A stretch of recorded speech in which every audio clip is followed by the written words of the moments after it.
नमस्कार, जय हिंद दोस्तों। स्वागत है आपका हमारे यूट्यूब चैनल GWA पर। तो दोस्तों, आज की यह क्लास होगी समास के MCQ क्वेश्चंस की।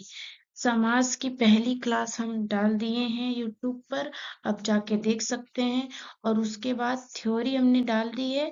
थ्योरी पढ़ने के बाद आप MCQ पढ़ने आइए। पहले थ्योरी पढ़िए, थ्योरी आपका एकदम कंप्लीट हो जाएगा, क्लियर हो जाएगा। उसके बाद ये क्लास आपके लिए तब है, पहले उसको पढ़ेंगे, उसके बाद ये एकदम समझ में आता जाएगा। ठीक है, चलिए। अगर चैनल पर पहली बार आए हो तो चैनल को सब्सक्राइब जरूर कर लें। ठीक, चलते हैं, क्लास की शुरुआत करते हैं। जय माँ सरस्वती सदा सहाय। तो चलिए, पहला क्वेश्चन हमारा है कि चरण कमल में समास है। चरण कमल में कौन सा समास है? पहला है द्वंद्व समास, दूसरा है कर्मधारय समास, और तीसरा है बहुव्रीहि समास, और चौथा है डी तत्पुरुष समास। पहले हम आपको बता दें समास के बारे में। हमने जबकि आपको बता दिया है थ्योरी क्लास में, लेकिन फिर से बताएंगे। समास का मतलब होता है, इसका शाब्दिक अर्थ होता है संक्षेपीकरण या संक्षिप्त कर देना। ठीक है। और अगर हम समास का विलोम पे बात करें, क्योंकि देखिए क्वेश्चन ये भी आता है, भले हमने इसमें डाला नहीं है, लेकिन ये भी आपसे एकदम साफ साफ पूछ देता है कि समास का विलोम शब्द क्या होगा। तो हम आपको बताएं कि समास का विलोम शब्द हो जाएगा व्यास। ठीक। अब देखिए, अगर परिभाषा पे चलेंगे तो दो पदों के प्रयुक्त विभक्ति, योजक या अव्यय पदों को हटाकर उन्हें पास पास लिख देना ही समास कहलाएगा। और हमने पहले ही आपको बता दिया कि उसका शाब्दिक अर्थ हो जाएगा संक्षेपीकरण। ठीक, संक्षेपीकरण मतलब संक्षिप्त में, छोटे में। ठीक है। और परिभाषा में भी हमने बोला कि पास पास लिख देना। ठीक है। अब जैसे ये है, ये है। ठीक है। अब इसमें जो है, अब दोनों ये चीज और ये चीज अलग अलग है। इन दोनों को हमने एक में कर दिया, उसके बाद क्या निकल आया, फिर संक्षेप में वही हमारा हो जाएगा जो है समास। अब देखिए, चरण कमल में समास है। अगर चरण कमल में समास की बात हम करेंगे तो देखिए, इसमें जो है ऑप्शन बी कर्मधारय समास हो जाएगा। ठीक है, ऑप्शन बी कर्मधारय समास एकदम सही उत्तर हो जाएगा। अगर हम अब कर्मधारय समास की कुछ परिभाषा बताएं तो जिस समस्त पद में, देखिए ये समस्त पद है। ठीक है, जिस समस्त पद में विशेषण व विशेष्य आ जाए वहां कर्मधारय समास होता है। और विशेषण और विशेष्य का मतलब ये हो जाएगा, विशेषण विशेषता बतलाएगा। ठीक है। और विशेष्य मतलब संज्ञा। तो देखिए, ये आगे भी आ सकता है, पीछे भी आ सकता है। विशेषण आगे भी आ सकता है और विशेष पीछे हो सकता है, या कभी कभी विशेष भी आगे हो जाए, विशेषण पीछे हो जाए। तो ये जो कमल है, चरण है, यहाँ पे ये जो चरण है ये विशेष हो जाएगा। ठीक है, चरण विशेष हो जाएगा और कमल विशेषण हो जाएगा। इनके चरण जो है कमल के समान है। ठीक है। तो इसका मतलब विशेष और विशेषण की बात आ गई है, तो कर्मधारय समास हमारा उत्तर हो जाएगा। चलते हैं अब अगले क्वेश्चन की तरफ। चौराहा में समास है। चौराहा में समास है, इसका मतलब हो जाएगा कि पहले हम ऑप्शन पे आते हैं। ऑप्शन ए है द्वंद्व समास, बी है तत्पुरुष, सी है कर्मधारय, और डी है द्विगु। तो हम आपको बताएंगे कि ये चौराहा जो है, थोड़ा सा टाइपिंग पे मत जाइएगा क्योंकि टाइप थोड़ा सा एरर हो जाता है, बस आप समझने की कोशिश करिएगा। चौराहा में समास है, तो हम आपको बता दें चौराहा में एकदम ऑप्शन डी द्विगु समास है। अब द्विगु समास की हम परिभाषा बताएंगे आपको। ठीक है, द्विगु समास मतलब जिस समस्त पद का, ये देखिए ये समस्त पद है। ठीक है, ये क्या है, समस्त पद है। जिस समस्त पद का प्रथम पद संख्यावाची हो तथा बाद वाला पद संज्ञा हो, ठीक है। और ये समूह या समाहार का बोध कराते हो तो कौन सा समास हो जाएगा, वो द्विगु समास हो जाएगा। ठीक है, द्विगु समास का मतलब ये है कि जहाँ संख्या हो। ये देखिए पहला ये संख्यावाचक है ना, तो यही हो जाएगा। द्विगु मतलब दुई, दुई एक क्या है, संख्या है। तो यही इसका ट्रिक हो जाएगा कि द्विगु मतलब दुई, दो, और दो एक संख्या है, तो संख्यावाचक जो हो जाएगा समस्त पद, वही हमारा जो है आंसर द्विगु समास हो जाएगा। तो चलते हैं, क्वेश्चन कह रहा है कि यथा रुचि में समास है। यथा रुचि में समास है। ऑप्शन ए है कर्मधारय, बी है तत्पुरुष, सी है अव्ययी भाव और डी है बहुव्रीहि। तो हम आपको बता दें कि यथा रुचि में ऑप्शन सी अव्ययी भाव समास उत्तर हो जाएगा।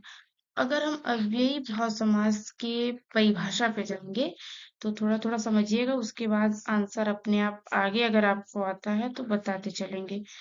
तो अव्ययी भाव समास में लिया जाएगा कि जिस समस्त पद में प्रथम पद अव्यय या उपसर्ग हो और वह प्रधान होता है। मतलब समास में दो पद होते हैं, एक प्रथम पद होता है, एक उत्तर पद होता है। एक प्रथम पद होता है और एक दूसरा पद होता है जिससे बाद वाला पद होता है।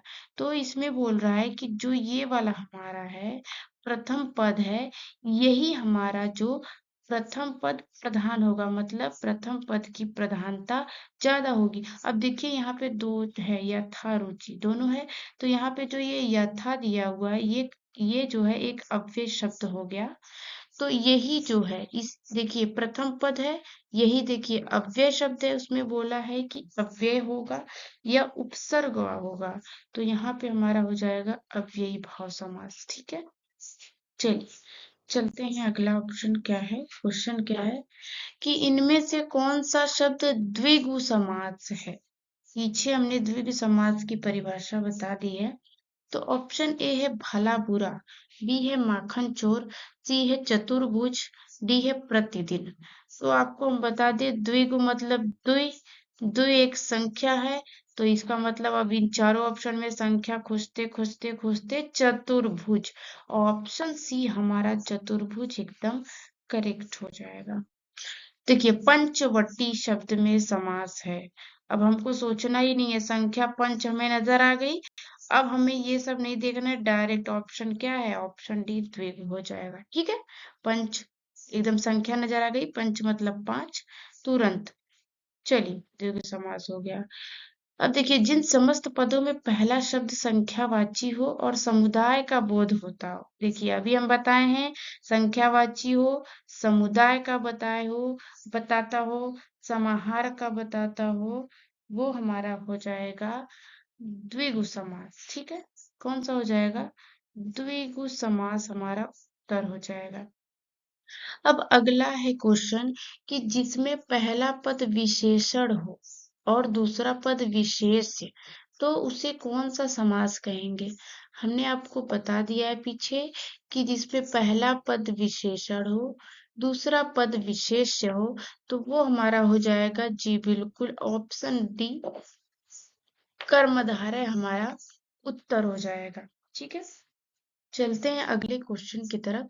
सप्तर्षि में समास होगा, क्या बात है, एकदम द्विगु समास का एकदम उदाहरण आता जा रहा है। सप्त मतलब सात, और एकदम बिना कुछ देखे हुए तत्पुरुष द्विगु अव्ययी द्वंद, ऑप्शन बी हमारा द्विगु एकदम करेक्ट आंसर हो जाएगा। ठीक, जय पराजय में कौन सा समास है, जय पराजय में कौन सा समास है। अब हमारा आ जाता है जय पराजय। तो पहला है द्विगु, एकदम नहीं होगा, तत्पुरुष नहीं, कर्मधारय बिल्कुल नहीं, और डी द्वंद, जी बिल्कुल ऑप्शन डी हमारा द्वंद सही हो जाएगा। द्वंद समास में होता क्या है कि जिस समस्त पद में दोनों पद प्रधान होते हैं, देखिए ये और ये, इसमें दोनों पद की प्रधानता होती है और ये एक दूसरे के विलोम होते हैं, विलोम होते हैं या फिर विलोम जैसे होते हैं। ठीक है, विलोम होंगे या विलोम जैसे होते हैं, वही हमारे हो जाएंगे द्वंद समास। और इसमें द्वंद मतलब एक दूसरे के विलोम होंगे, एकदम एक दूसरे के एकदम अपोजिट होंगे। जय है तो उसका पराजय, तो एकदम द्वंद मतलब झगड़ा, एकदम विवादित चीज हो। जो जय हुआ तो नहीं, पराजय एकदम विलोम, उल्टा एकदम चलेगा। ठीक, विलोम का मतलब उल्टा। चलिए, जिस समाज के दोनों ही पद प्रधान हो, अभी हमने पीछे बताया है, क्या बताया है कि जिस समाज के दोनों ही पद प्रधान हो उसे क्या कहेंगे, उसे हम कहेंगे द्वंद्व समास। जी बिल्कुल, ऑप्शन सी हमारा द्वंद्व समास एकदम करेक्ट आंसर हो जाएगा। ठीक है, टाइपिंग थोड़ी सी मिस्टेक हो गई है, उसके लिए माफी चाहेंगे, लेकिन आप थोड़ा सा एडजस्ट कर लीजिएगा। चलते हैं, अगला क्वेश्चन है, नीलोत्पलम में कौन सा समास है। देखिए, नीलोत्पलम में कौन सा समास है, तो हम आपको बता दें कि अव्ययी भाव, कर्मधारय, द्विगु या तत्पुरुष। तो नीलोत्पलम में एकदम ऑप्शन बी कर्मधार है इसमें, क्योंकि विशेषण और विशेष है। नीला, देखिए नीला विशेषण हो गया। ठीक, समझ में आ गया आपको, आ गया कर्मधारय समास। कविता के बच्चे घास फूस की तरह बढ़ रहे हैं। देखिए, घास फूस की तरह बढ़ रहे हैं। उपर्युक्त वाक्य में प्रयुक्त घास फूस शब्द में समास होगा। तो अब देखिए, हम आपको बता दें कि ये जो घास फूस जो लिखा हुआ है, और ज्यादातर देखिए द्वंद्व समास में आपका मालूम है क्या होगा, बीच में योजक चिन्ह होगा। ठीक है, बीच में योजक चिन्ह होगा। घास फूस की तरह बढ़ रहे हैं, ये हमारा आ जाएगा एकदम करेक्ट आंसर, ऑप्शन सी द्वंद्व समास हो जाएगा। ठीक है, चलिए, प्रतिमान में समास है, कर्मधारय, बहुव्रीहि, अव्ययी भाव और डी है तत्पुरुष। तो प्रतिमान की बात अगर हम करें, ऑप्शन ए है कर्मधारय, बी है बहुव्रीहि, सी है अव्ययी भाव और डी है तत्पुरुष। तो प्रतिमान, हमने आपको बताया था कि ये जो इसका आंसर पहले हम आपको बता दें, ऑप्शन सी अव्ययी भाव। तो प्रतिमान, ये देखिए उपसर्ग हो गया। अव्ययी भाव में हमने बताया था कि या तो प्रथम पद अव्यय होगा या उपसर्ग होगा। तो देखिए, प्रथम पद प्रति जो है, प्र जो है, देख रहे हैं, ये हमारा जो है उपसर्ग हो जाएगा। और जहां आपको ऐसे नजर आए शब्द, तुरंत आप अव्ययी भाव समास पे टिक कर देंगे। ठीक, आपको उपसर्ग नजर आया या अव्यय जैसे शब्द नजर आते हैं, तुरंत बिना सोचे अव्ययी भाव समास पे टिक कर देंगे। अब देखिए, क्वेश्चन है कि समास का शाब्दिक अर्थ होता है, समास का शाब्दिक अर्थ होता है, जो कि हमने एकदम स्टार्टिंग में ही बता दिया कि क्या होगा, विस्तार, विच्छेद, संक्षेप या विग्रह। तो समास का शाब्दिक अर्थ क्या होता है, संक्षेपीकरण। हाँ, संक्षेपीकरण। ठीक है, चलिए, अब चलते हैं अगले क्वेश्चन पे। हानि लाभ में कौन सा समास है। आपको हमने बताया है पीछे कि अगर जहां आपको बीच में योजक चिन्ह नजर आ गया, हानि लाभ, और योजक चिन्ह भी है और ये विलोम भी है, देखिए, तो दोनों चीज हमारे लिए आ जाती है। ठीक है, दोनों चीज एकदम साफ साफ एकदम मिल रहा है, तो इसका आंसर हमारा हो जाएगा ऑप्शन ए तत्पुरुष, बी है द्विगु और सी है द्वंद्व और डी है बहुव्रीहि। तो हानि लाभ उल्टा हो गया, विलोम हो गया, योजक चिन्ह भी मिल रहा है, दो दो चीजें। तो हमारा ऑप्शन सी द्वंद्व जो है एकदम करेक्ट आंसर हो जाएगा। चलिए, परमानंद शब्द में कौन सा समास है। परमानंद शब्द में अव्ययी भाव, कर्मधारय, द्विगु या द्वंद्व। तो परमानंद में जी एकदम ऑप्शन बी कर्मधारय जो है एकदम करेक्ट आंसर हो जाएगा परमानंद में, परम प्लस आनंद। ठीक, चलिए, आनंद कैसा है, परम आनंद है, परम विशेषता बता रहा है ना कि आनंद जो है परम है एकदम। देखिए, क्वेश्चन कह रहा है कि यथाशीघ्र में समास बताइए। अगर हम चलते हैं, यथाशीघ्र में समास बताइए, यथा फिर से आ गया, देखिए अव्यय शब्द आ गया, तो बिना सोचे ऑप्शन ए तत्पुरुष, बी है कर्मधारय, सी है बहुव्रीहि। तो यथाशीघ्र समास आ गया। इसमें कौन सा होगा? अव्ययी भाव समास, क्योंकि ये अव्यय शब्द है। ठीक है, चलिए चलते हैं अगले क्वेश्चन पर। विशेषण और विशेष्य, देखिए ये विशेष्य हो जाएगा। विशेषण और विशेष्य के योग से कौन सा समास बनता है? परिभाषा देखिए, डायरेक्ट परिभाषा पूछ रहा है। अब जो है परीक्षाओं में ऐसा नहीं है कि खाली आपसे उसका उदाहरण पूछे, अब परिभाषा डायरेक्ट पूछ रहा है कि विशेषण और विशेष्य के योग से कौन सा समास बनता है? ऑप्शन ए है तत्पुरुष, बी है कर्मधारय, सी है बहुव्रीहि और डी है द्वंद्व। तो इसका आंसर हो जाएगा ऑप्शन बी, कर्मधारय में विशेषण और विशेष्य होते हैं। ठीक, तो देखिए आप अपनी पढ़ाई को देखिए एकदम बढ़िया से करते चलिए, बीच में रुकावट बिल्कुल नहीं आए, ये चीज हम बार बार बोल रहे हैं।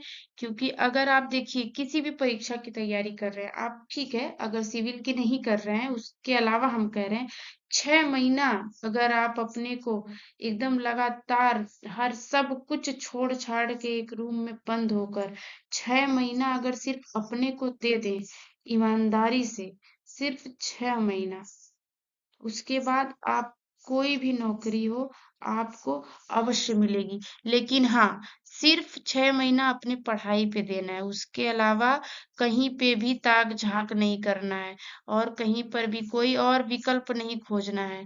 ठीक, सिर्फ पढ़ाई पे। उसके बाद देखिए 6 महीना में ऐसी कोई नौकरी नहीं है जो आप नहीं पा सकते। उस पे हम चलिए, अच्छा एक लाइन भी बोलते हैं इस पे, समय के पास इतना समय नहीं कि वो आपको दोबारा समय दे सके। ठीक है, समय के पास इतना समय नहीं है कि वो आपको दोबारा समय दे सके। इसीलिए बोल रहे हैं कि आप जो समय अगर मिल रहा है, सब लोग अगर पढ़ने के लिए समय दे दिए हैं आपको, तो आप जरूर इसका सदुपयोग करें। ठीक है, चलिए अब चलते हैं आगे क्वेश्चन की तरफ। चौमासा में समास है, क्वेश्चन है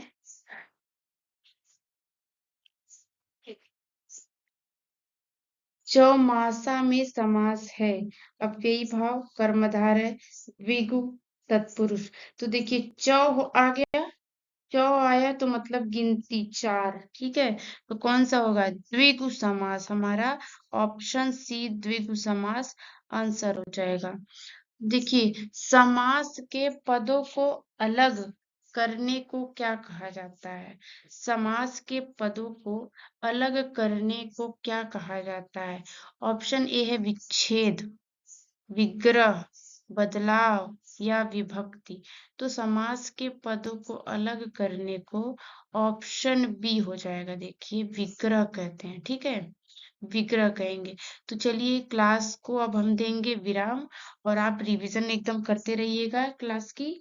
और कोई भी समस्या हो आप कमेंट में बताएं, अगर किसी भी क्वेश्चन में आपको डाउट है। और हाँ, कमेंट में ये जरूर बताएं कि आपके कितने क्वेश्चन सही हो रहे हैं, कि आप थ्योरी क्लास देख रहे हैं, उसके बाद जब आप क्वेश्चन पे आ रहे हैं तो कितने क्वेश्चन आपके सही होते हैं, वो आप जरूर कमेंट में बताएं, जिससे हमको पता चलेगा कि आपको थ्योरी क्लास का लाभ कितना मिल रहा है। ठीक है, चलिए और अंत में फिर से हम कहना चाहेंगे कि चैनल पर पहली बार आए हों तो चैनल को सब्सक्राइब जरूर से जरूर कर दें, और अगर क्लास पसंद आई हो तो लाइक का बटन दबाएं और दोस्तों में शेयर कर दें। ठीक है, चलिए, थैंक यू।